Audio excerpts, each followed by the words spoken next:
kan ho tu ten ton chung thu sei turamin ti hian englam nge kan soya bo ti ka ngai tua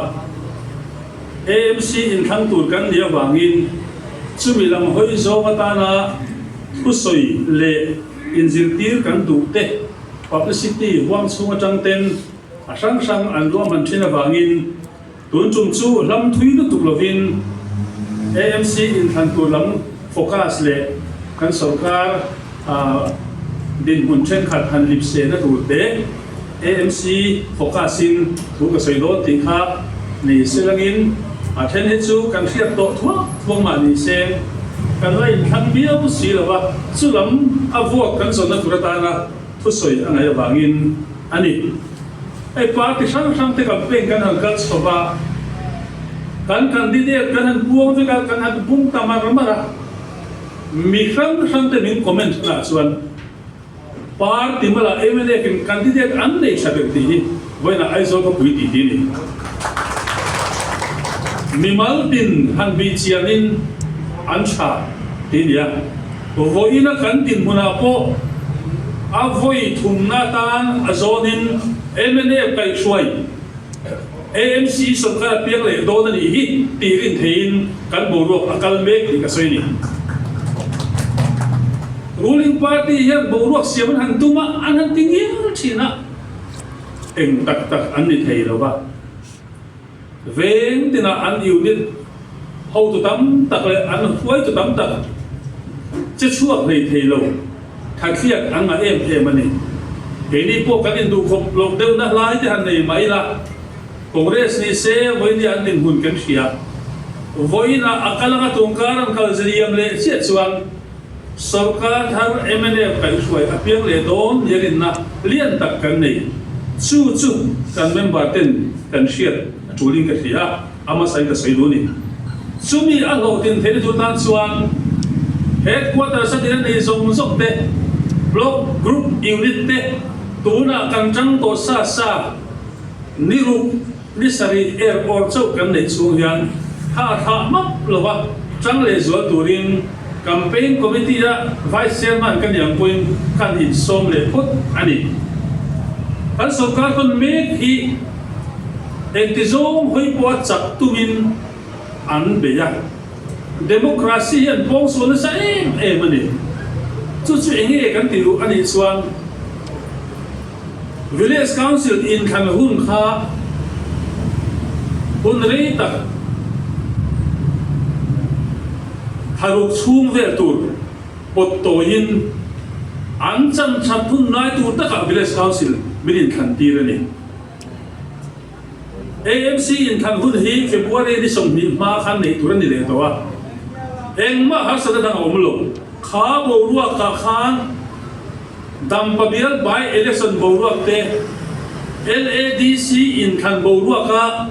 zoram mi puin ZPM an hu diam sia khita wangin chuan lam dorom te siamin AMC in Khamhun an han pot fan le tanal maya April ni som ni pakhata anda le ta democracy kal khum pa ngai in Khamhun bi nei ahuna po in khangam lo moi lo rem lo da pa in Khamhun son tan chia an di hi kan khet chu ni ai zo ni puite voin ne a hian le mang minder han ti ila kum hi tha kal to khan ai zo phapu ya kong tha min belowa zoram kil tira kong tha kan nei lowa voin ne ZPM in chak an tum na le an be se na lian per chu khopui kong tha kan siama mi puite chu ni kum lama kong sia ta kan theng hil le bek dom min ti ve la ni ZPM ho to ti hian kong pui tha nei chu mi puite kan chan vo ni he gong pui cha kan nei mek ki alom ome amma ero so in khan na tan politics te om man na ta anti hi kan be chiang ila poisa hi petrol le diesel kan leina se sang ta kan cho ya ta thin khom te atam ber phe chu wal beng sum MLA sarkarin khati hun lai contractor thok thalo poisa kan khen sa pung achanga siam ani an malin budget voted an pass le akan ba anda po nilo mi pui la kan tho khom le sarkar masa in rem se taka alo pe pun mga ti an dia ti travel anga an siam an soi adik motem sarkar ka to congress ate po emde pa te po khopui kong cha tam tak kan siama chat lo chang te po kha omani voina hian silsa tlang dum kong song te po ni kuma kan mang an sia te kan sa lang ate ting tang kiu tina kan na tang loi ni kha he sarkar kong chung cha ka lo cham beran dia voin dia lung lei lam pang sim lam pang kong chai em te cham phai lam kong chai em te emene kutsua ani voina ai zo ko pi kong chai sarkar chan tu ra angaya an ti ni chan ai zo mi pui dei mi ba han niam o en ti ka sei do ni adon ne kan sei le du chu ZPM te hian in ngai to chiang ngai chu khopui em kol me tu kan AMC ten khopui em kol tu ra tan lu ru ta wan le na ZPM corporator pakhatin khopui lo thiang din he turin ran khwa khirna voina vokle thil dang hol kha chuma phal nei ZPM corporator ina aput luani private member ni solution aput luani ya a chai kan khopui thiang nim nan tin lungruwa takin board of council in apasa an execute ta ma se alet ling zogin voinia chuan ZPM campaign chuan put na thop tu le thei zok tu tuamo ti thin rim tumin AMC ten ho ul an phal chung cham te hi MNA thil ti an han ti le vela khopui ti thiang na ta na MNA kai thoi na ti hi thil tam tak lo mo ma vul du tam tak ta an ho tir me ka thenom kho ve ten har sana an siam lo china chon permission an pe chang chara amma ero chu kan manifesto po kan da hemi chung changa hian ulung zo ka en non ngai na lai om tura po en nona thazo ka kalpui kan tum da po kan da kan sia kan ni ma sen an ni chuan voina an campaign aw na mira thei ka ti thin na turin an corporator ne ina aput lu kha MLA ina kan lo pass ku ya kha cái đi chuan kan en non don kan siam tha don an han ti vel hi an mong an lim ti hi ka soi le tu bok ani adon le chuan ZPM hi he ko pui sarkar a hian thang ting ta ira re thei te ko pui chu ka cheng te hausa zo te po kan liam kan sa vai kan in china a sei mo dam teng wang ge he sarkar kan fon hun re lo te chu hian thilman engkim ti saga ti toba tax engkim lak san akal kong zong zong dak tu an ni AMC na aken kol ve me property tax te po hi ZPM sarkar walin asap sound kin anda le nge don ti khet ani voin nia kan electric bill chung tin anila ZPM sarkar buaya asam AM kan mang amani tui ni se kan dong cha tak tak silo kan bi na sa em amma ka makata mi sa mani LCC am do nila leiman le an chevela ale thum do din engkim an disam bu faiman ale thokin chel som thubin an disam hetiang ang sumle pai mire theizo in te chama portuma sol fu thei ang zong zong abi sol fu tum tu te ku ta hian thu nei dak pe ki ai zo ka pui hian adu karing lo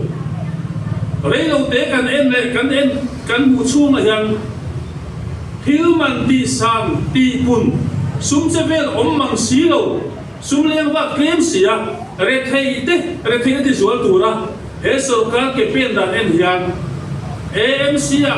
an ku ta thu nei kan pe ruala an ti le nga tu en hian ai zo ko pui mi pui ten vote an pe ka ring lo wa kho mai takin vote nei zong sung te kan thu sai the pa ten ngai tu non ila kum hi or kan en dan ton chunga he sarkar performance an en hiam kan ite lut le kan account ti pung zong ni lo kan nei sa min lak chua sang zonga an man hel da en hiam zirtina kan pe ka mai ti hi kan sei on du ani adon le chuan he sarkar ZPM lo lan chang chia kan society nun dang lam zia te hi amak indian ayo pa zanate politics fira peton senior zok te kalma sa te in za de na kan nei na sa em chin ha voin dia chuan dia molek kan oma ma kum som thum lo thu to te po kha za pa na om lo trong kam se tak bangin sarkar kal to zong in he ram ta thil tha an ti te po nom ne a an chua mi zong thil ti hi chelai le de ra da mani cho tha in siam na mani dik pera in siam na chu chuan thang la po ri ru a siam khol wa kan social media po an ani ra ayo pa in za na te po om ta mu mal lo wa trong kam mak pui lo pian so na hi ZPM sarkar khin chuan ni hey hi chaber felber thiang him be kana in lan tira am mai cho han khe chira eng ma si lo voin nia kong chi kima lo cham le si te ma se trong kam an thiam an platform frang sanga zoram mi puite an zir dir du dan thu si kruak lo chum bung takin thu chan ve in thu dik tok lo mangin mi lu shuai koi an chi ngani hay hiền các society à te kan ko thang kan chawa te kan nam nu na po thil poi a then thei do na wagin zoram mi pui abikin in thang na area tur ai zol mi pui te hian ZPM hi tur huna hi chuan in tima ma to ni tin lesson kan pe ka kan kong ser kan vote lo hi apo poi wa en din kan in so mani adon le chuan fel fam kim bi ka in sia in soi corruption kan filim in ti te hi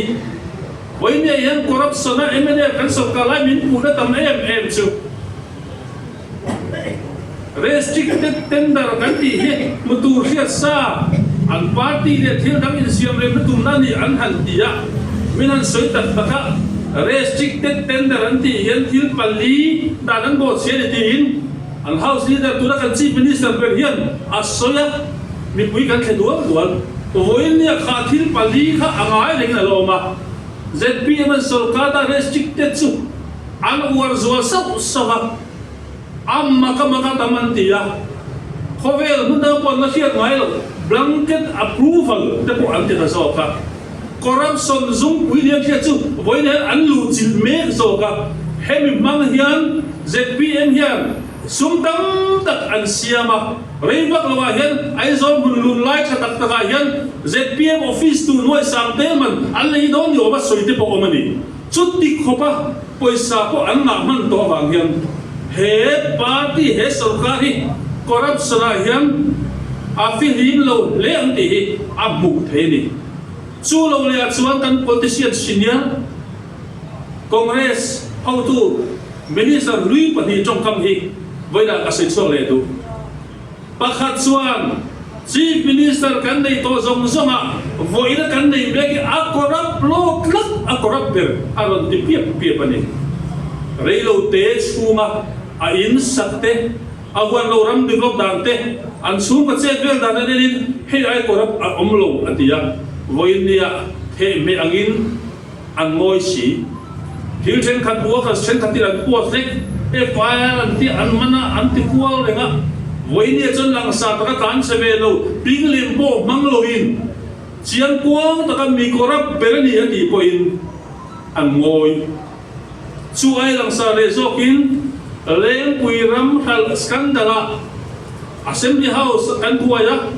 party tin kan buaya buntina titira kan buai lui lain congress ex minister pakatin chiang takin hemi chung changa hian chief minister hian vai be che som panga vel adom ne hi thoi thu asoya chumi asoi chu pu zui engma om zui lo mani lo ka unspokesman personin thuaron soi le khami soi tu minister kha kati mai ni ka fiam thu ni tin anung tol le aginan soi dek ka chu minister chuan pen khat point ka nung tol lo ka kastana ka ding det tin zoram khavel ke ta asoya he chief minister hian vai be che som panga hu vel ham chana dong anga asoya hi voin defamation case po dingam lo heti yang kala wa hian he sarkar corrupt zia hi a confirm ka ngai ni sumle pai engkol chungchanga te po he sarkar hi inti thiam takin an oma ma se budget se som kan nei jota he sarkar din mundik tak kan han bumi puiten bumira hiya kan budget a samni somni peru somni pasania kan pu saman tura vai be che sim khat sang sari le som sari peru poin pakwa pani kan pasa chuti lain kan leiba anon da vai chu aza tha aturu tu ka kan mitsu heni vai be che sim khat sang kwa somriat panga poin pakhat panga Mizoramin kan bata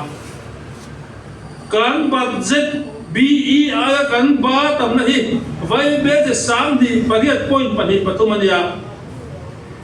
an ma ni ti dam chin hi kan tukin chu Facebook ata thil da kan zong kwala ZPM in kan sarkar lai te congress sarkar lai an ti dam chin ka ZNP ni la tang kan en kan ena chu kan zo chuak ta Mizoram siat pui kan nei thun hun ba kha kum sang ni le som pakhatania chumi siat pui chon Mizoram mi nuai som sim kwa sang sari jani le paluk kan oma kan lei ba kan sem ta ni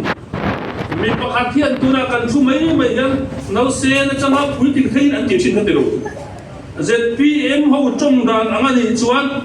mi tin hian kan om mai chung hian sing nuai khat singa sanga zaruk somli pa kanodi kan sarkarin milo patpira di group pakata ka buwa pe chuan sem nuai khat sing sari din lo chuta hei chu atlem zo kai kan chu sakane chu tiang tak chuan he sarkar hian financial management athiam lo awanga sum apu nem ziate kan buk ve don lo te sei lo ang zela ama an buk nem zia te kan sia voinia chuan chu kan kheng ta ani suman en kol thiam lo em awangin abi takin so ka sum puya vai be che so za thum don alap smek sa ski da thil dak kan sia voila kan in thana tur AMC a he chuan voila thum lap smek a chu vai be che som thum pathum poin pakwa paliat ai zo man tur vai be che so panga poin pani palukule lung lei man tur vai be sa pariat point pariat pakwa an han tilaps de remote maya an tilapsa MNF corporate tor ho kan han puzo ka sarkar kha an ma ni kut ngai lapsa ni sia chu February ni sam ni pariat March ni khat ma khan AMC sarkar kal lai kha an chiata March thapum sarkar transaction lian zong kalhun sang sole e kim kal tak hun India ram sunga sumi hun zong chu an mali ku ta om veka hem sum lap zong po an kutta aom ko lap sani ebene tan an suaila kan alapsman lo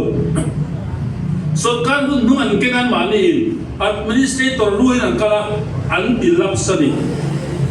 tin alap san tam ta yan ZPM sarkar yan mo ko Centrally, 15 Finance Commissioner changa ULB fund tur aron pek tani po ninga ayri angkol thailo chungin Mars ni som pani sang ni som ni panga centrally na pwesa ron pek te kha July kha te kha alakol veng menga AMC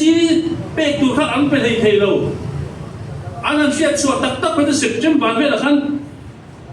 kan AMC te na thoda mang thei tan chawa UC te siama ali ang pa ngai ti turin engkima e sarkar hian anor chepa engkima state sarkar sokin khutil khulama anti tur engma anti fello zo ka wanga heng lam zong zong ko hi he state sarkar je pem kai ko hian mo an phur ti hi ta soi chiang le du ani tin mak deuh mai pakhat chu kan fom le lok der he sarkar hian in nibin pia luk khan thin pakhat ron viral ka ta muwa kanil ruwa mak ka ti em oma mi hau sa te an tlom na te mi na ti lo tu ka ngai an ti mak ka ti mi lem biang na ka ti deuh maya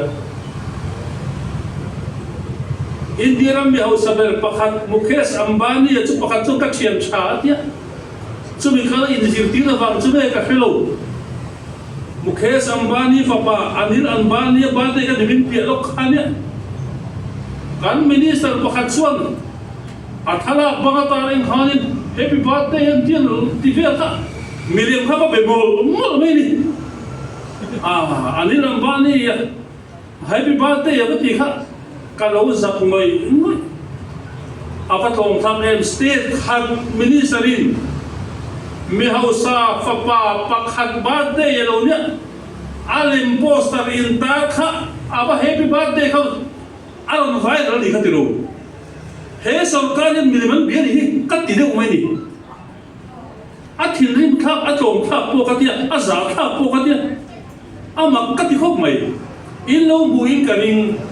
khatiam em kan minister ten an bu per changa central sarkar an ka tum to lo te wangin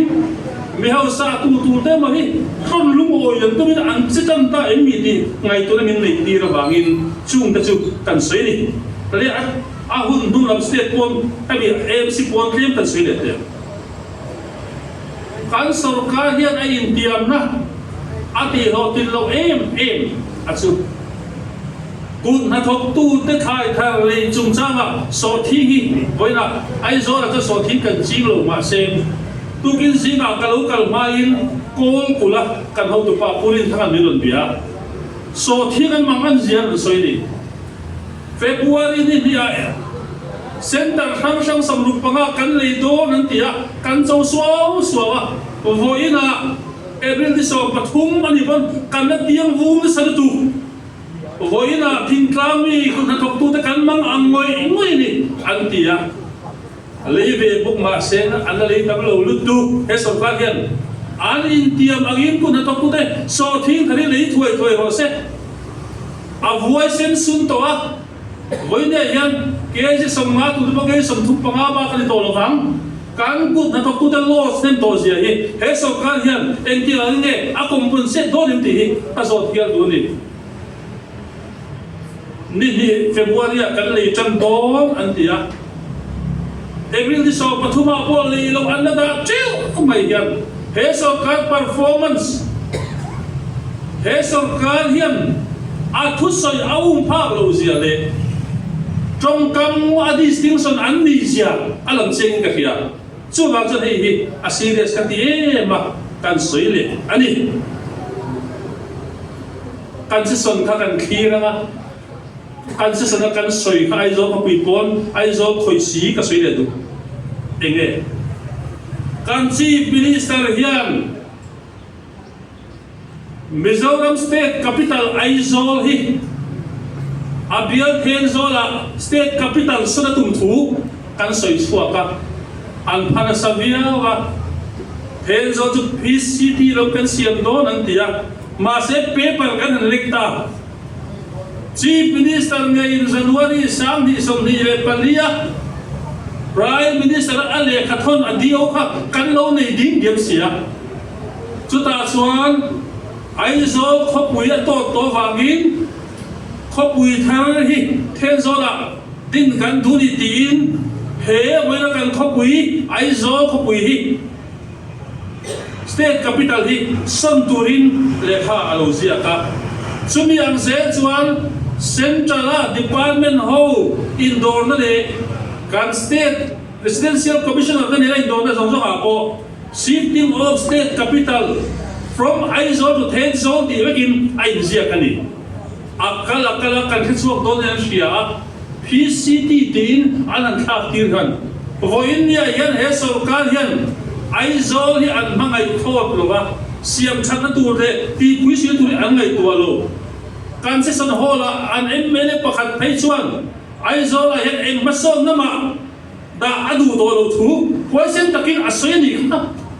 วันนี้ยังจุงส่วนไอโซก็ปุ๋ยเอ็นก็อันตุ้มละอันจังเอ็นเพียงเลยบอกเสียเราเรามีปุ๋ยบูทยาไอโซก็เพื่อเห็นเอ็มดีเวล็อปเมนต์มาส่งน้ำมาแข่งต่อสู้สิติดตู้เตะค่ะวันนี้ยังไอโซกันทั้งโดนลงมาเลยไอโซละเอ็นดีเวล็อปเมนต์มาดูเราเตะชุดกันโฟโต้นี่มีกันเดียนี่กันเจสเราเห็นทิลประคับที่สวยเตียนไปเตะผู้มวยแต่ข้าเราเท่านั้นผู้มวยเตียนเราสวยนะตุกันซิงรีพอร์ตบริเกตจุ่มจ้างละ AMC เตะบิดผู้เชม